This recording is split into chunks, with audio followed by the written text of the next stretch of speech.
My God is King 두 번째 시간 왜곡된 믿음이라는 제목으로 함께 말씀 나누겠습니다. 한때 인기가 있었던 코끼리를 냉장고에 넣는 방법이라는 유머 아십니까? 아시나요? 아시면 그 중에 미술가들은 이렇게 답을 한다고 합니다.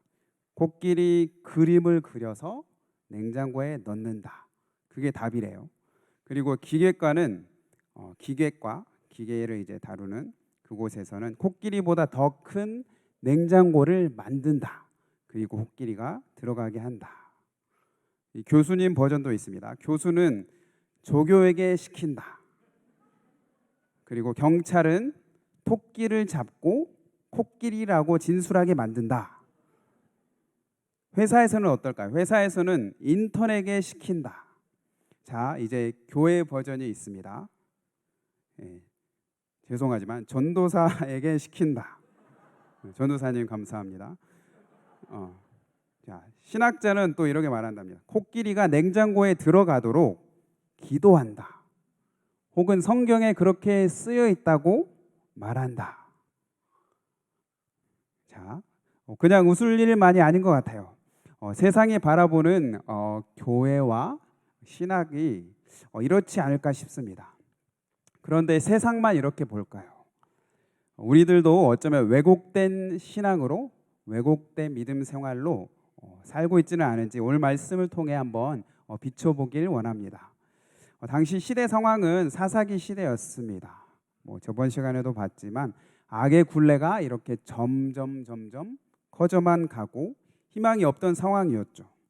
그 가운데 이 한나의 가정을 통해서 하나님께서 왕을 세우시기 위해 먼저 선지자 사무엘을 이렇게 세우십니다. 엘리 제사장의 가족이 있었지만 그럼에도 불구하고 그들은 정상적인 기능을 하지 못했던 거예요. 그뿐만 아니라 그의 아들들은 심지어 앞장서서 망나니 짓을 했던 것 같습니다. 그래서 3장에서 사무엘을 통해서 하나님의 말씀이 이렇게 임합니다. 그리고 엘리의 집을 심판할 것을 예언하십니다. 그렇게 하나님께서는 사무엘과 이렇게 함께 하셔서 계속해서 이 사무엘을 점점 더 준비되게 하십니다. 그래서 4장 1절 전반부를 보면요, 사무엘의 말이 온 이스라엘에 전해지기 시작했다라고 이야기를 합니다. 그런데 갑자기 이제 4장 1절 하반절부터 이 7장 2절까지는 사무엘이 사라져요. 사무엘이 사라지고 아직 사무엘의 말이 온 이스라엘에 전해지기 시작하긴 했지만 그 온전한 영향력을 갖기 전이었던 것 같습니다. 그런 과도기 상황 가운데서 이 블레셋과 전쟁이 일어납니다. 사사 시대부터 블레셋과의 전쟁은 잦았고 또 국경 분쟁을 계속함을 우리가 볼 수 있습니다.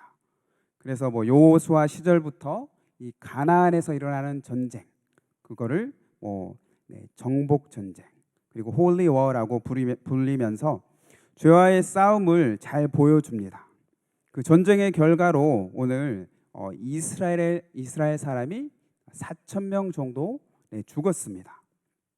그렇게 패하자 이제 장로들이 질문을 하죠. 3절 말씀입니다. 주께서 왜 우리가 지게 하셨느냐? 이런 좋은 질문을 합니다. 그런데 이어지는 행동이 무엇입니까? 바로 실로에 가서 우리가 그 언약궤 있잖아. 언약궤를 가지고 오자라고 하는 것입니다. 이 언약궤가 무엇입니까? 광야 생활부터 항상 이스라엘의 이동과 생활 가운데 그 중심에 있었던 언약궤, 그리고 하나님께서 우리와 함께 하신다는 그 임재와 영광의 상징이었습니다. 그래서 지성소 안에 있었던 그 언약의 말씀이 들어있는 하나님의 임재와 언약의 상징, 어떻게 보면 맞는 방법인 것 같아요. 그렇지 않나요? 그런데 거기에는 조건이 있습니다. 하나님께서 말씀하셨다면 말입니다.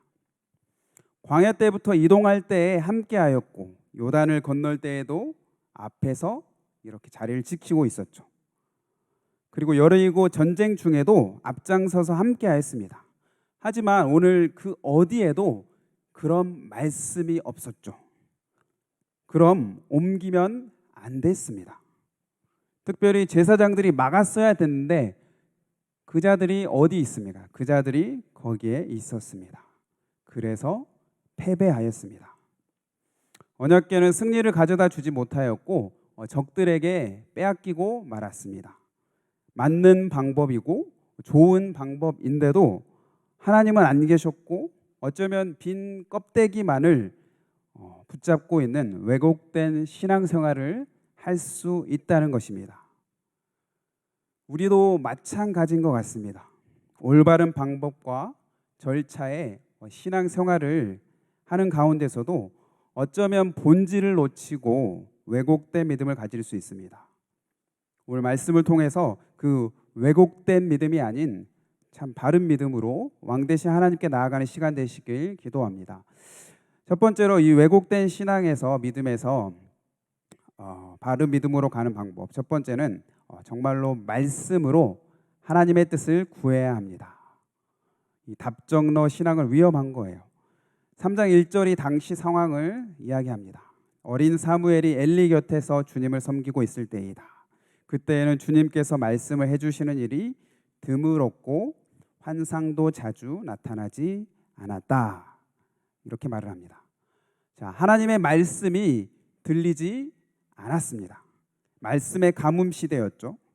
그런데 잘 보면요, 제사장도 있었어요. 그죠? 예배도 있었습니다. 그런데 그들은 어쩌면 수동적으로 형식적으로 예배를 드렸던 것 같습니다.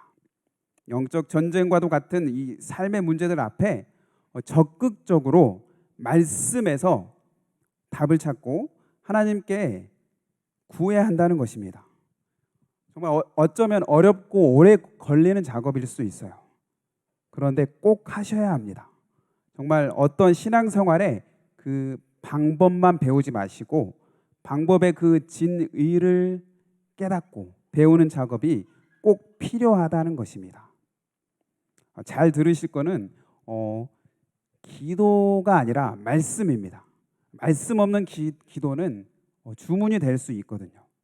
말씀이 없는 형상은 껍데기가 되고 부적이 되고 미신이 되는 것을 오늘 말씀에서 잘 볼 수 있지 않습니까? 신앙생활은 어쩌면 세가족 3주 교육으로 채워질 수가 없는 거잖아요.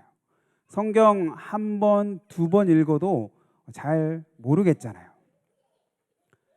순모임에서 함께 기도하며 정말 말씀에서 답을 찾는 훈련을 지금부터 이렇게 꾸준히 하셔야 인생의 전쟁과 같은 삶에서 진정한 자신감을 가지고 나아갈 수 있다는 것입니다.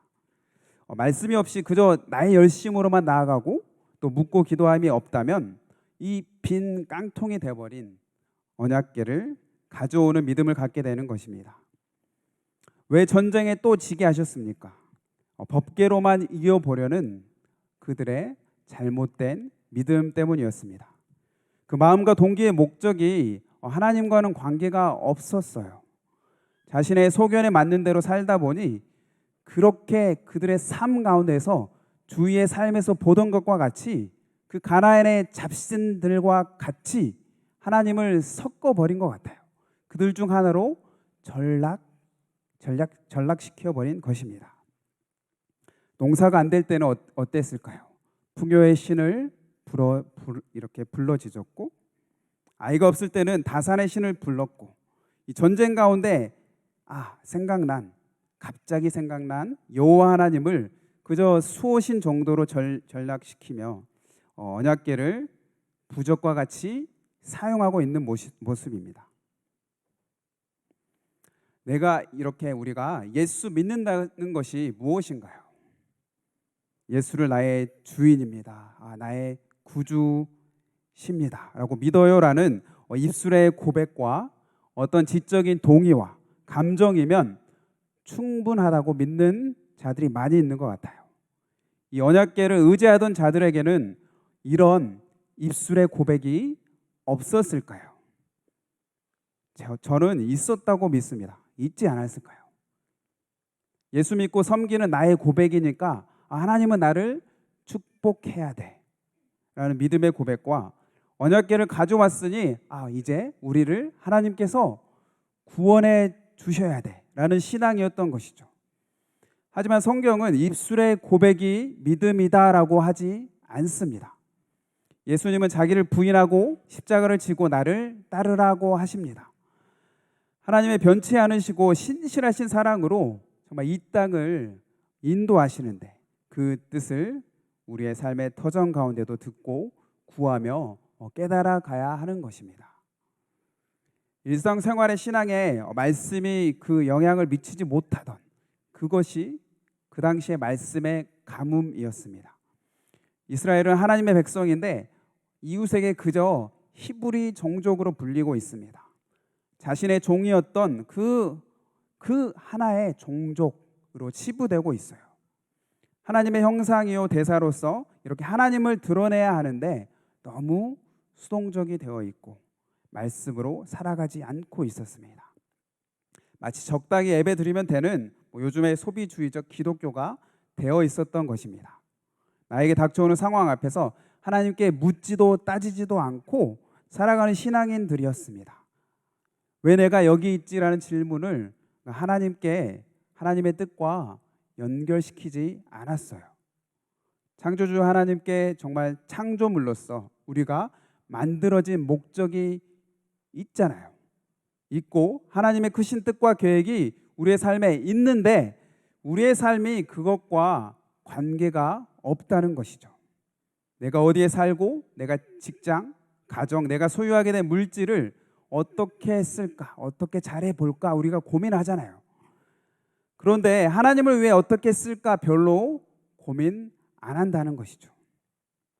하나님의 백성이 말씀도 안 읽고 혹은 또 매일 묻지도 않는데 어떻게 그의 뜻과 목적에 맞게 살 수 있겠습니까? 하나님의 목적과 맞을 수가 없습니다. 리차드 마우라는 신학자가 쓴 왜곡된 진리라는 책을 보면 우리의 가치관과 이 세계관의 이면에는 희망과 두려움이라는 동기가 작동하고 있다고 합니다. 쉽게 말해서 인간은 신뢰하는 존재래요. 신을 믿든지 안 믿든지 간에 논리적인 이 분석보다 더 중요한 것은 어떤 두려움과 희망을 그 사람이 무엇을 더 신뢰하는가로 풀어가는지를 봐야 한다는 거예요. 그래서 미안하지만 죄송하지만 사람에게 묻고 정말 정보력으로만 풀어가는 그 자들에게는 그 내면의 희망과 두려움을 풀어가는 데 있어서 다른 것을 더 신뢰한다는 게 보이지 않습니까? 근본적인 신뢰를 하나님이 아닌 다른 것에 두었기 때문에 마치 이것은 아담과 하와의 죄와 같은 것입니다. 하나님을 전적으로 신뢰할 때만 해결이 되는데 사탄 마귀가 다가와서 교묘하게 속삭이죠. 진짜 그렇게 하나님이 말씀하셨어? 야, 물어도 답 안 해주시잖아. 참 평안과 안녕을 주실까라는 속삭임에 넘어가지 마시기 바랍니다. 소신 따위로 치부하게 하는 말 듣지 마시라고요. 인생 가운데 정말 알지 못하는 우리 여정 가운데 묻고 구하시기 바랍니다. 인터넷에 많은 정보들 많잖아요. 육아하는 법, 재테크하는 법, 연애하는 법, 건강히 사는 법. 그 볼 시간에 그 10분의 1이라도 아니 10분이라도 말씀 가운데 구하고 찾고 두드리시기 바랍니다. 정말 주기도문에 정말 뜻이 하늘에서 이루어진 것 같이 땅에서도 이루어지이다 하신 말씀을 붙잡고 그 하나님의 위대한 뜻을 나의 삶에도 이루어 주시옵소서, 연결하여 주시옵소서, 그렇게 기도하시기 바랍니다. 자, 두 번째 방법은 내 중심에서 계속해서 돌이켜야 합니다. 자, 이스라엘은 자신들의 불순종과 패배를 연결시키지 못함을 우리가 볼 수 있어요. 하나님이 언약의 하나님이신지 몰랐던 것 같습니다. 레위기 26장에 돌아가 보면 정확히 이야기합니다. 14절에 너희가 내게 청종치 아니하면, 15절에 나의 법도를 너희가 싫어하며 따르지 아니하면, 그러면 이제 17절에 이렇게 말합니다. 내가 너희를 치리니 너희가 너희 대적에게 패할 것이요 너희를 미워하는 자가 너희를 다스릴 것이며 너희는 쫓는 자가 없어도 도망하리라. 아멘. 자, 언약의 하나님이 언약을 이행하여 너희로 나의 위대한 나라를 이뤄가겠다라고 공포하였는데, 언약 백성이 그 의무와 어쩌면 그 하나님 나라의 시민 의식도 없이 망나니로 살고 하나님을 무시하면 무엇이 다가온다고 써져 있죠? 네, 무시한 대로 무시무시한 심판이 임한다고 하였습니다. 그래서 말씀대로 되었죠. 이스라엘이 졌고 엘리 가족이 죽었습니다. 엘리 아들들이 죽었습니다. 우리의 생각보다요 더 내 신앙, 내 믿음, 생각이 삐뚤어져 있을 수 있음을 기억하셔야 합니다. 우리는 예배자이잖아요. 그리고 하나님은 예배를 받으시기에 합당하신 분이십니다. 그런데 5절을 보면 언약궤가 들어올 때 이렇게 미친 듯이 환호성을 지르고 있어요. 땅이 진동할 정도로 환호성을 외칩니다. 언약궤로 인해서 자신감을 얻은 것입니다. 여러분, 무엇을 통해서 두려움이 없어지시고 자신감을 얻으십니까? 신앙생활로 가져와 보면 그래도 예배 출석을 하면 자신감과 안정감을 얻죠. 예배 출석을 안 하면 찜찜하잖아요. 예배는 좀 드리고 놀자. 그래도 출석 도장 찍으면 하나님이 봐주시겠지 하며 어쩌면 그 생각 가운데 그 방향이 계속 나아가다 보면 하나님이 수단이 되어버립니다. 예배의 대상이시고 삶의 목적과 동기가 예수 그리스도를 알고 따라감이 되어야 하는데 그게 점점 틀어져 갑니다. 왜곡되어져 갑니다. 하나님은 그들에게 혹은 우리에게도 언약궤에 갇혀 있으셔야만 했던 것 같아요. 그들에게 끌려서 전쟁터로 나가셔야 했고요. 승리를 주셔야만 했나요? 하나님은 갇힐 수 없으신 분이십니다.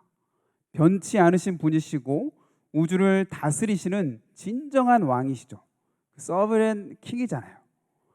그것이 다음 5장에 빼앗긴 언약궤가 다곤 신정과 이 블레셋 땅에 들어가서 그것을 언약궤가 심판하시고 또 하나님의 영광을 스스로 이렇게 드러내심을 통해서 보여집니다. 그래서요, 우리는 심판을 피하기 위함이 아닌 영광을 맛보기 위해서 계속해서 돌이켜야 합니다. 기독교 역사를 보면요, 왜 계속해서 개혁되어야만 했습니까? 유대인들이 왜 그리 욕을 먹었나요? 그런데 우리보다 열심이고 진심이었을 것입니다. 하지만 이 긴 시간의 여정을, 신앙생활을 길게 이렇게 하면서 세상의 풍파들이 오고 두려움이 올 때 조금씩 내가 하나님을 조종하는 방향으로 나아가기 시작했고 하나님 한 분이 아닌 다른 것들의 힘을 실어갔기 때문입니다. 우리가 이 왜곡된 믿음에서 계속 돌이킴이 없이는 세상을 살아가면서 세상을 본받기가 너무나도 쉽다는 거예요. 그 죄로 물들어 갈 수밖에 없다는 거예요. 예수 믿는 믿음까지도, 그 사랑의 고백까지도 그저 안전장치의 고백이 될 수 있다는 것입니다. 마치 뭔가를 잘못해서 집에 가서 엄마 사랑해, 여보 사랑해 하듯이 말입니다. 하나님은 우리의 산성이시고 구원자 되십니다. 맞습니다. 그런데요, 그 구원자요 주권자에 대한 그 합당한 대우가 없어져 가고 점점 개인의 이익만을 쫓아가는 것 같습니다. 은혜로 구원받았다라는 이 고백의 뜻은 나의 섬김과 헌신이 쓸모없다는 것이 아닙니다. 그것은 은혜의 가치를 모르는 거예요. 그 가치를 잊어버린 이스라엘의 고백이 무엇입니까? 3절 끝에 이렇게 고백하잖아요. 우리를 원수의 손에서 구하여 주시도록 하자. 무슨 말입니까? 하나님을 시켜서 자기들을 구출하게 하자는 뭔가 주도권이 바뀌어버린 오만입니다. 그저 자신들의 뜻을 구하고 있어요. 하나님의 영광과는 상관이 없었던 것 같아요. 그래서 결론적으로 이스라엘이 패하였죠. 3만 명이 죽었고 언약궤가 빼앗기고 엘리의 두 아들이 죽고 엘리도 죽고 엘리의 며느리도 죽고 다 죽었습니다. 그런데 11절에 돌아가서 보면요, 맨 마지막에 오늘 말씀의 마지막에 두 아들의 죽음을 이야기하고 있음을 볼 수 있습니다. 맨 마지막에 왜 두 아들의 죽음을 기록했을까요? 2장에서는 제사장 홈리와 비느하스라고 이 직책이라도 주었는데 여기선 그냥 이름만 기록합니다. 제사장 역할을 못하였고 그냥 그렇게 따라갔다는 거예요. 그 누구도 엘리와 사무엘을 부르지도 않았습니다. 신앙인으로 그 사명을 감당하지 않았던 거예요. 그런 돌이킴이 없는 자에게 심판이 하나님의 말씀대로 이루어짐을 보여주십니다. 또한 부분적으로 믿는 신앙도 내 중심입니다. 내 중심인 왜곡된 신앙입니다. 언약궤는 신뢰하고 하나님의 말씀에 순종하지 않았던 이 왜곡된 신앙이 우리의 자세이지는 않습니까? 주일에만 믿는 신앙, 크리스찬 속에서만 믿는 신앙이지는 않습니까? 혹은 장님이 이 코끼리를 이렇게 만지면서 여러 부분에서 여러 장님이 만집니다. 그러면서 코끼리는 이런 거야 라고 부분적인 지식으로 하나님을 왜곡하고 부분적인 믿음으로 살고 계시지는 않습니까? 우리가 영적으로 참 둔감해져 있는 것 같아요. 너무 편안하게 사니까 사탄마귀도 얘는 알아서 잘 먹고 잘 사고 있으니까 그냥 놔둬도 되는 예구나 싶은 거예요. 계속 잘 먹고 잘 살아라 이렇게요. 엘리 제사장이 이 영적인 눈도 귀도 멀어져 가니까 편안하게 앉아서 있으라고 냅두는 겁니다. 그래서 영적 다이어트 하셔야 합니다. 몸에 피겨를 갖추셔야 돼요. 뭐 육적인 다이어트도 힘든데 뭔 육적 말고 영적 다이어트, 그렇죠? 그런데 아직 영적 전쟁 상황입니다. 예수께서 승리하셨지만 잔당들이 계속해서 괴롭히고 넘어지게 한다는 거예요. 몸이 비둔해지고 반응이 느려지면 힘을 쓰기 힘들듯이 영적으로 깨어있게 정말 세상의 것을 좀 다이어트 하시고 하나님께 나오시기 바랍니다. 힘들지만 계속 나오세요. 여호수아 5장에 돌아가면 가나안 종복 전쟁을 시작하는 데 있어서 군대 장관이 여호수아를 이렇게 찾아옵니다. 그래서 여호수아가 질문하죠. 너 우리를 위하느냐? 아니면 적을 위하느냐? 무슨 말입니까? 너 내 편이니? 아니면 적이니? 이거죠. 나에게 이익이 되니? 안 되니? 나에게 이익이 되어야 한다는 거예요. 그런 자에게 군대 장관이 대답도 안 하고 말합니다. 네 발에서 신을 벗으라. 네가 선 곳은 거룩하니라. 무슨 말이냐면 이 정결케 함이 먼저 필요했습니다. 우리가 필요하다고 느끼는 것과 진짜 필요한 게 다르다는 거예요. 자신의 위치와 지위를 드러내는 신발을 벗는 것, 나를 낮추고 내 중심에서 돌이킴이 하나님 앞에서 이 삶을 살아가는 데 있어서 필요하다는 것입니다. 전쟁 앞에서 하나님께서는 한 번도 그 강도 높은 군사훈련을 하신 적이 없어요. 대신 그들의 영적인 교만을 낮추고 겸손케 하고 나 중심의 죄에서 멀어지게 하는 훈련을 하고 있는 것입니다. 다른 것이 아니라 하나님만을 의지하는 훈련을 하고 있는 것입니다. 이것이 이 영적 전쟁의 삶을 준비하는 것입니다.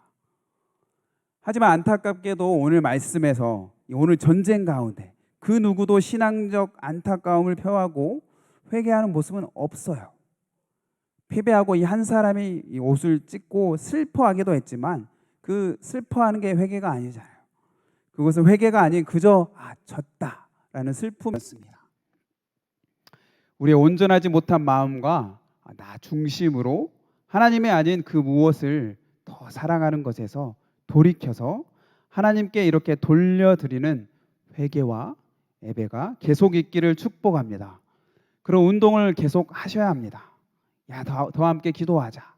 더 함께 앞에 가서 앉자. 미리 오자. 더 크게 찬양하자, 함께 묵상하자, 함께 겸손히 기도하자라고 외치시길 축복합니다. 자, 마지막으로 이 마지막 방법은 낮은 곳으로 순종하며 나아가야 합니다. 이 세상은 이 필링으로 나아갈 때 우리는 말씀대로 가는 것입니다. 그렇게 이 리듬을 따라서 가는 이 시대에 요즘 음악 자체도 그런 것 같아요. 가사는 잘 안 들리는데 흘러가는 바이브대로 나아간다고 우리 귀한 원전도사님이 말씀하셨습니다. 그런 것 같아요. 요즘 점점 더 멜로디에만 빠져서 살잖아요. 가사는 이해가 안 될 때가 많습니다. 말씀대로 살지 못한 엘리와 두 아들은 그저 그렇게 흘러가는 바이브대로 살아갔고 심판의 대상이 될 수밖에 없었습니다. 순종은 어쩌면 이 움직이는 예배입니다. 삶의 예배입니다. 신약 성경에 오면 계속해서 굉장히 동적인 움직임을 우리가 볼 수 있잖아요. 땅끝까지 가서 제자를 삼으라. 성령이 임하면 땅끝까지 이르러 내 증인이 되리라. 여러분, 이 슬럼프에 빠지면요, 가만히 있으면 그저 더 큰 슬럼프로 갈 것입니다. 엘리는요, 제사장이기도 했지만 실은 사사이기도 했다고 적혀 있습니다. 아셨나요? 18절에 가면 그렇게 써져 있어요. 이 인생의 끝에 그렇게 한마디로 딱 나오는 거예요. 그는 사사였더라. 사사는 전쟁 가운데 있어야 했습니다. 사사기를 잘 보세요. 전쟁 가운데 있어야 했고요. 희생하며 앞에 나가야 했습니다. 고통 가운데 있어야 했습니다. 말씀에 씨앗을 넣고 순종하여서 정말 순간순간 필요한 것에 있어야 할 곳으로 가야 한다는 거예요. 고여서 썩어가지 마시고 내 영을 말씀으로 운동하고 기도하며 고통과 영적 싸움의 자리에 나아가서 그러한 공동체와 함께 하셔야 한다는 거예요. 그때 그 움직임 가운데 성령의 능력을 맛보고 하나님의 능력을, 하나님의 영광을 누릴 수 있습니다. 홈리와 비느하스는 그래서 언약궤와 어울리지도 않았습니다. 순종하지 않는 자는 언약궤를 섬길 수 없었어요. 그리고 사무엘은 7장 2절까지 전혀 등장하지 않습니다. 이 리더들이 있었는데 리더들은 배우려고도 하지 않았고 묻지도 않으니 말씀이 보이지도 않고 순종할 수가 없었어요. 이게 어쩌면 악의 사이클이잖아요. 마치 어느 교회와 같이 성경은 점점 멀어져 가고 설교도 듣고 싶은 말만 듣고 바이블 아카데미는 이미 졸업했고 순종은 그저 잡종의 반대말인가 싶은 거죠. 하나님께서 라오디게아 교회를 왜 책망하셨나요? 왜 미지근하다고 책망하셨을까요? 이걸 보면서 저는 그 열매가 없는 무화과 나무 비유가 생각났습니다. 예수님께 별로 잘못한 것도 없는 것 같은데 갑자기 저주를 받죠. 열매가 없다고 저주를 갑자기 받아요. 왜 그렇습니까? 왜 그런 것 같으세요? 갑자기 잘 자라고 있었는데 신앙생활 잘하고 있었는데 저주를 받는 것 같잖아요. 예수님께서 이 땅에 임재하셨습니다. 그죠? 그 예수 그리스도를 주인으로 모시면 열매가 나올 수밖에 없다는 비유를 하시는 것입니다. 그 정말 기다리고 기다리던 때가 왔는데 그 때를 분별하지 못하고 예수님이 오셨는데 그 메시아가 오셨는데 그거를 깨닫지도 못하고 관계에 맺지도 못하고 가만히 있기 때문에 순종하지도 못하기 때문에 이런 비유를 하시는 것입니다. 우리에게 어떠십니까? 우리에게 성령의 열매 혹은 신앙의 성장이나 혹은 순종이 없다면 둘 중에 하나는 잘못됐겠죠. 예수님이 잘못했던지 아니면 우리의 자세가 잘못되었던지 하지 않을까요? 내가 주인 삼은 모든 것 내려놓고 예수만 따라가라 말씀하십니다. 그러면 열매가 있을 것이다 라고 하십니다. 예수께서 나아가신 낮은 곳으로 가는 순종이 이 믿음의 한 걸음, 이 액션이 있기를 축복합니다. 구약에서 율법이나 제사는 하나님과의 언약 관계의 근본적인 요소인 이 순종을 위한 어쩌면 하나님의 보조 도구인 거예요. 그래서 대체할 수는 없는 거예요. 그래서 순종이 제사보다 낫다라고 하는 것이죠. 말씀을 들으시고 깨달으시고 섬김의 자리로 가셔야 합니다. 이렇게 섬길 자리가 많은 교회가 어디 있습니까? 다 필요한 곳에 가셔서 할 수 있는 거 섬기시고 순종하시는 은혜가 있길 바랍니다. 한번 그렇게 도전하세요. 한번 좌우로 인사해 보세요. 순종하시기 바랍니다. 이렇게 한번. 자신에게 말고 하나님께 순종하시기 바랍니다. 이렇게요. 자, 하지만 엘리와 자식들은 순종하지 못하고 하나님을 가볍게 여겼습니다. 그러자 무거운 엘리의 육체의 몸도 가볍게 넘어져서 죽게 만드십니다. 21절에 비느하스의 아내는 이스라엘에서 영광이 떠났다라는 그 이가봇이란 이름을 자녀에게 지어주고 떠나갔습니다. 이 이가봇이 지금도 교회 곳곳에 있는 것 같아요. 껍데기 신앙 가운데 있고 순종이 없는 믿음에 있습니다. 하나님의 임재를 느끼고 영광을 맛보는 것은 이 하나님을 더 무겁게 중요하게 여기는 것입니다.